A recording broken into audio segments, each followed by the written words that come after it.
Hello friends, स्वागत है आपका अनकही कहानी में। आज की कहानी है मनुष्य की कीमत।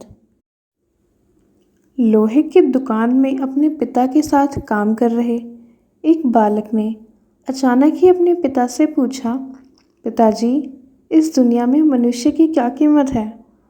पिताजी एक छोटे से बच्चे से ऐसा गंभीर सवाल सुनकर हैरान रह गए।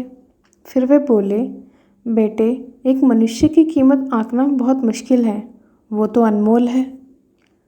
बालक ने कहा, क्या सभी उतना ही कीमती और महत्वपूर्ण है? पिताजी ने कहा, हाँ बेटे। बालक कुछ समझा नहीं। उसने फिर सवाल किया, तो फिर इस दुनिया में कोई गरीब तो कोई अमीर क्यों है? किसी की कम रिस्पेक्ट तो किसी की ज़्यादा क्यों है?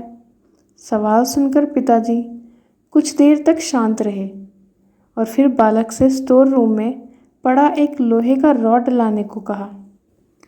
रॉड लाते ही पिताजी ने पूछा, इसकी क्या कीमत होगी? बालक ने कहा, 200 रुपये। पिताजी ने कहा, अगर मैं इसके बहुत छोटे छोटे कील बना दूं तो इसकी क्या कीमत हो जाएगी? बालक कुछ देर सोचकर बोला, तब तो ये और महंगा बिकेगा, लगभग 1000 रुपये का। पिताजी ने कहा, अगर मैं इस लोहे से घड़ी के बहुत सारे स्प्रिंग बना दूं तो? बालक कुछ देर गणना करता रहा और फिर एकदम से उत्साहित होकर बोला, अब तो इसकी कीमत बहुत ज़्यादा हो जाएगी।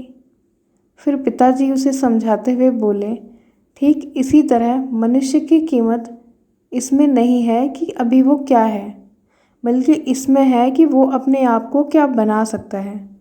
बालक अपने पिता की बात समझ चुका था।